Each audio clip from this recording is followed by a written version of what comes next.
Welcome to the Cyata Cyber Insurance Podcast, the show dedicated to helping brokers and agents master cyber insurance. We bring you top-tier experts from across the insurance and cybersecurity industries to help you better understand today's cyber perils and protect your clients from them. Now here's your host, Kingsley Flynn.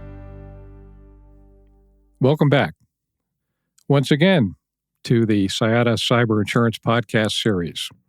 Well, friends, we're in for a special treat as my guest today, Devon Ackerman, brings a completely unique set of skills and experience to contribute to cyber risk discussion. Now that you are equipped with a broader understanding of cyber from our earlier interviews, it's time to unwrap some of its mystery. Our topic today: the outcomes small to mid-sized businesses face from cyber threats and the antidote to such threats. Devon, I clearly owe you a dinner. As luck or fortuitous fortune would have it, you're appearing as my guest today, as well as serving as a keynote presenter on a separately recorded webinar sponsored by Cyata. Welcome, Devon, and hope your voice is holding up, my friend. It is indeed. Thank you so much for the invite today. It is a pleasure. So I alluded to Devon's special background, so here is his playbook. Devon is the Global Digital Forensic and Incident Response Service Leader for Kroll's Cyber Risk Practice. His background is as a hands-on digital forensic and incident response investigator engaged by clients and law firms globally to consult on matters ranging from corporate espionage to network intrusions, to ransomware, to data breaches. He draws extensive experience in the investigation and remediation of cyber-related threats, trends, and tactics from his prior career with the FBI, but also from involvement in Kroll's, wait for it, 3,000-plus annual investigations. Devon founded and manages AboutDFIR.com, one of the Internet's leading digital forensic and incident response repositories of related knowledge and information sharing. So that's all a handful, but you'll see where Devon's experience directly ties into our topic today. So let's move to our interview. Devon, defining for the audience the different types of cyber criminal activity, based on your deep experience, this will be valuable context. So you can define for us, the different types of cyber criminal activity. Absolutely. So let's dive in a little bit here. So I typically break threat groups or threat actors that we deal with on a regular basis, whether it's a ransomware investigation, a business email compromise investigation, insider threat, into three categories. And so for your audience, we're going to start with organized criminal groups, organized crime groups first. Think of this as the modern day online version of the mafia. It is an organized criminal element working fairly jointedly for some type of unethical end goal, financially motivated end goal. These are groups that are looking to steal money. They're looking to profit off of crime. And ultimately, their tools for that are either business email compromises, most commonly resulting in a wire transfer, or a paycheck redirection, or on the ransomware side with extortion and exfiltration of data and holding that for ransom as part of a negotiation for a payout. And so organized criminal groups can be anywhere from a couple of individuals to, frankly, ransomware as a service structured groups that have multiple tiers. We even have some intelligence that certain organized crime groups actually outsource their call centers just as much as American and European businesses do to certain parts of the world and companies that do that. So at the end of the day, they are organized, they have leadership, they have tiers of responsibility.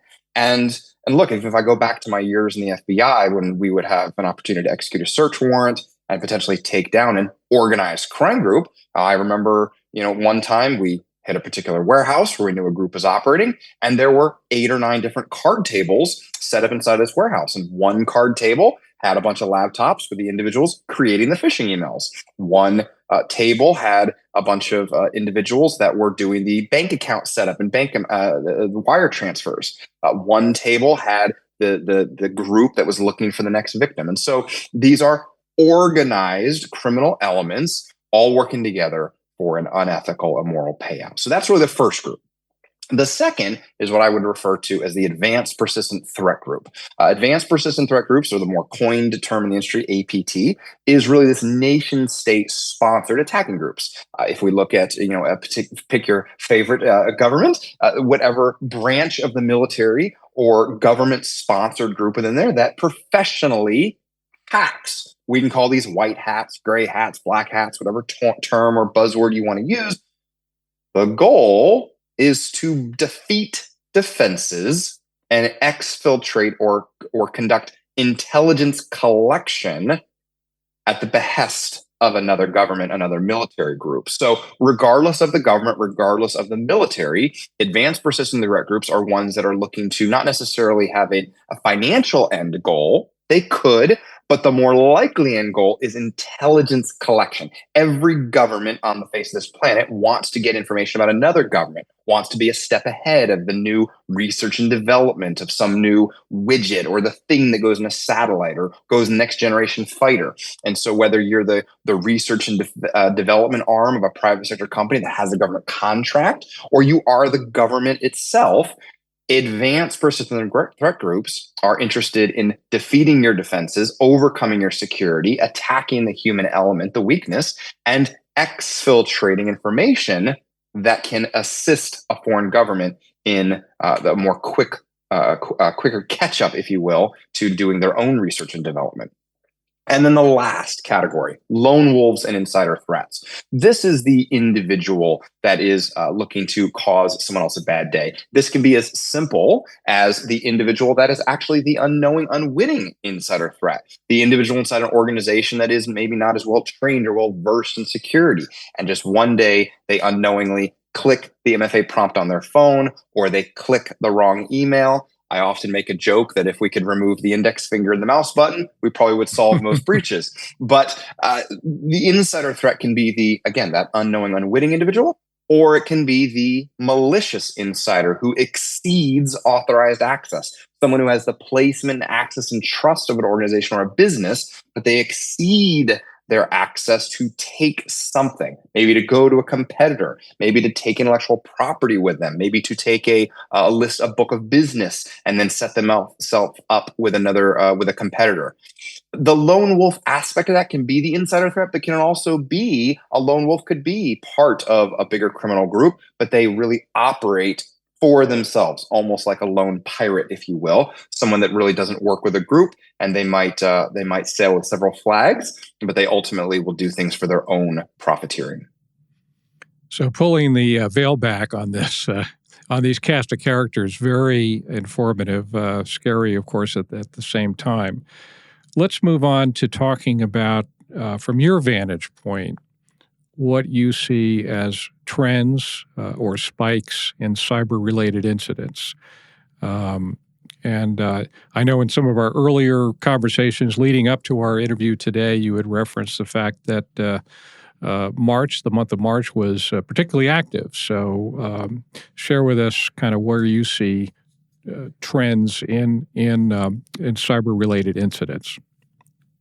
Absolutely. So let me hit on the March piece real quick. So March for Kroll was a 4-year high in investigative case openings, meaning that towards the tail end of February, and into March, we were scoping a much higher average of new incidents than in the last 4 years of us tracking case opening and scoping data. So it was a very busy month for my global service line across all of our regions we have practitioners in.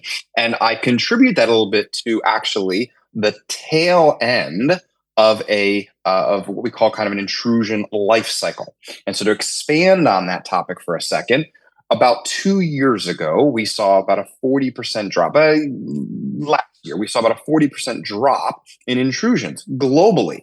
all of the major IR vendors. We have many working groups where we get together regularly and talk through threats and trends and tactics. And we all noticed that there was this drop statistically across the incident response industry vertical, and we were trying to identify what could we contribute this to. There were many things, from an economy to a kind of a post-exiting COVID world to, frankly, even the war between two major nation states in the Eastern European part of our world. And so all of this, I think, frankly, contributed to what we saw as a large portion of organized crime groups who were doing something else. They were not focusing on the Five Eye partner countries from an economic drain standpoint. They weren't focusing on US businesses, European businesses, Australian businesses. They were focused on other things, likely more or less focused on the war and taskings from governments and APT groups. This was a theory of ours. What another part of that theory was, well, if that theory holds true, then the end of last year, Q3, Q4, we were likely going to see a return in one of two things: business email compromises or critical vulnerabilities being researched and developed, because those two trends typically precede an intrusion lifecycle spike. You need the cash flow from business email compromises to infuse to pay for the research and development of new exploits. And then usually after that, you start executing on those exploits. Well, Q4 of last year was one of our highest business email case intakes in the last 2 years in a 60-day period, followed by one of the highest CVE and RCE, remote code execution or critical vulnerability documented exploits in recent years. And what did we have Q1 of this year leading into March? One of the highest spikes in intrusions. So it almost came full circle for us, where we saw this ebb and flow of a decrease in focus from organized crime groups, but then an uptick in BECs, leading to an uptick in cash flow to organized crime groups, leading to research and development of new ways to attack networks, leading to the biggest spike in new intrusions that Kroll has seen in 4 years. Wow. So I know Kroll as an organization has a tremendous amount of resource and information to help clients. But if you had to give it, if you were talking to a small to mid-sized business owner, what would you say are the 10 or so essential controls that small business owner needs to implement? It's a fantastic question. I think this is the part where your audience will have the most kind of a real bang for their buck. So let's talk through this. Multi-factor authentication. I can't say it enough. Where there's been plenty of press coverage by this in recent years, adoption by many, many organizations. It's not just a check the box. It's really every aspect of an organization, every aspect of where there is a login prompt, enforcing and in establishing a set of multi-factor authentication steps. This is also known as two-factor or MFA.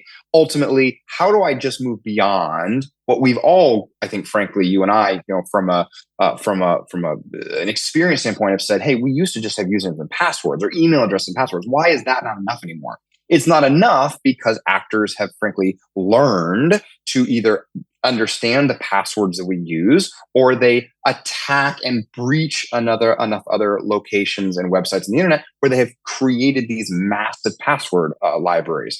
And so, frankly, even if I phish an unknowing user and I get the username and password, that is enough to overcome a non-MFA protected login page. This is why banks and the FI industry, the financial institution industry, has ultimately enacted and enabled MFA on login pages. It's to protect that type of exploit. So MFA on VPN, MFA on email, MFA on anything that we can potentially help raise the defenses on it not just being a username and password, which leads me to my second control, VPN. So in the post-COVID world, we are certainly, many organizations have adapted to a hybrid working environment, and we have remote work, right? So for smaller SMB space companies, maybe you don't have all of the vast budgets to implement all these controls, but if you can start with MFA, you raise the defenses right off the bat. And then from a VPN standpoint, you help create or implement a system for remote access into your business, into your cloud library of resources, that helps control and log that access, right? We're not in a world where we can kind of be wild, wild west, everyone can come and go. We need to control that connection, and the VPN and a proper implementation of a VPN can do that the best, which leads to my next control. RDP was great 5-10 years ago. RDP is great inside of corporate networks, point to point. It is definitely not advisable in this day and age. In fact, frankly, I immediately advise clients when I see RDP still accessible to the open internet to immediately shut that down, even if it's not the source of the incident we're investigating. In this day and age, remote desktop protocol, RDP, being open and accessible to the internet, it's not if it will be popped or compromised, it's when. And there are so many exploits, frankly, for RDP, or just frankly simple username and password prompts to get into a computer with RDP. It is not worth it. And so ultimately making sure RDP is off, we've pushed remote access to a proper MFA controlled VPN are our first three good controls. Let's keep talking. At some point, the bad guy is going to get into the network. So how do we then detect that intrusion lifecycle before it becomes a ransomware event, right? The ransomware is the end stage of an entire intrusion lifecycle. It's 6 stages in to the life cycle of an intrusion, of a bad guy breaking into the house. They don't just break in and ransomware happens, right? They break in, they look around, they move between your rooms, they steal from your safe, they leave the house, right? So that whole aspect of an intrusion, we want to put defenses in place to detect this so we can contain and eject the actor. That's endpoint detection and response. And so one of the things Kroll does is we have a managed detection and response service that ultimately allows us to help a client when all those security controls you've put in place, MFA, VPN, turning off RDP, ultimately something does not work correctly and it fails. Now you have a managed detection response that says, hey, something is happening within the network. Contain this, eject the actor, and make it so we don't have a bad day at the end. Incident response planning is the next control. IRP, or part of tabletop exercises. Prepare for an incident. You're going to have an incident, whether you're a two-man bakery, a two-person bakery shop, which we've worked with small cooks before in restaurants, or you're a multinational 50,000 employee organization. You're going to have a bad day at some point. So how do we prepare you for that? That's incident response planning, or IRP writing, where we basically come up with a playbook of how and who you're going to call. Your cyber insurance, outside law firm that can help direct, potentially the incident response firm, get to know them, right? Who are you going to call? What email address they're going to use? And then ultimately, who are the stakeholders as you work through that incident, so we can work with you on that. Now let's talk about the next control. We're down about the last 4, infrastructure and segmentation. This is for the SMB space client. This is still applicable. I've spoken with clients who are like, look, all I have are laptops and we have no physical office. We do everything in the cloud. You still have technology that not everyone should equally be able to access. So segmentation, right? Employee A should not necessarily be able to access everything employee B can access. Maybe the contractor, the outside vendor, should only be able to access a small portion of your cloud environment or a small portion of records, right? And so coming down and evaluating, does everyone need an admin account? Or can we create a set of controls around a role, a user account that is more limited? And when they need more, they have to ask. Sometimes it's easier to give someone all the access. But stop and think for a moment. If I give that access and suddenly it's abused or misused, what's the damage that can happen from that? And I think sometimes if we slow down and think about segmentation and how we set up our infrastructures, right? You don't have to be a massive Fortune 100 company thinking about infrastructure. You can be a small business trying to become the next Fortune 1000, right? The next Fortune 500. And ultimately, it starts with how you lay the groundwork as a small company. So let's talk about the last couple, backups. You're going to have a bad day. Let's just accept it. Eventually, one day you'll be talking to someone like me. And so ultimately, how do we maintain some backups? Put a good backup structure in place. Ultimately, whatever data is key to the business, and we all have it. The thing that if suddenly you woke up tomorrow and you didn't have it anymore, it would be a oh no moment. Backups. not backups that are network accessible, not backups that someone can go delete right now, off-site, truly disconnected backups that you could reach into in a worst case scenario and pull back. Backups years ago were viewed as if a hard drive fails, where do I go to get and restore my data? Think of it now as if a bad guy goes and deletes or encrypts my data because they could reach it, how do I go to the data they couldn't reach and get my business back up and going? Business continuity operations, right? Minimizing business interruption.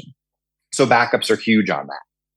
Access controls I kind of just talked about, but still think of it from a lens of when we're talking about infrastructure and segmentation, also access controls. Take an approach of least privileged access in the way you create access for employees and users and contractors. We, I think, are very trusting individuals, trusting human beings. And we want to be able to give someone the access to go do their job. But the CEO or the president of a business does not need all the same access as the IT administrator and vice versa. And sometimes us all collectively recognizing, I need to do these 3 things every day, so I only need access to these 2 or 3 things, creates a more secure environment. And then down to my last 2. Security as a cultural training. We, I think, all probably go through some of an annual security training and a phishing training. Most businesses have implemented as part of cyber insurance coverage or part of insurance coverage in general, some of a mandatory training. But even part of annual webinars, even part of cultural training when we go through HR processes, when we go through the next healthcare benefits, security should be a part of that. Sometimes I've even educated and advised clients, you should take an incident that happened within your industry or maybe within your own business, anonymize, right? But use that as a training example. That's when people peak up. That's when people who are paying attention during the training suddenly realize, oh, this really could happen to me. And the last one, email hygiene. Email is an aspect of everything we do. I'm on email on 4 different devices on my desk right now. Everything we do touches email. So it is the widest vertical, the broadest vertical for threat actors to target us.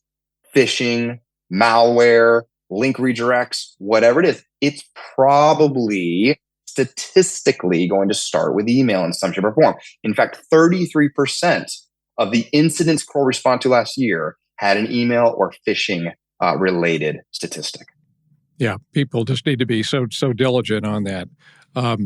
So these are great recommendations. I think back to when MFA was first, I'll say, implemented as an underwriting criteria with some of the carriers. There was a lot of pushback from the clients saying, I don't want to do it.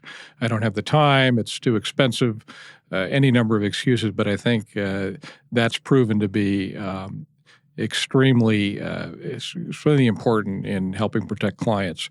I loved your comments around intrusion. So once the bad actor's into the system, now what do you do? How do you detect them? I think that's something many clients may not be aware of. So with all of the preventive measures they may take, ultimately they may have an intrusion. So what do you do at that point?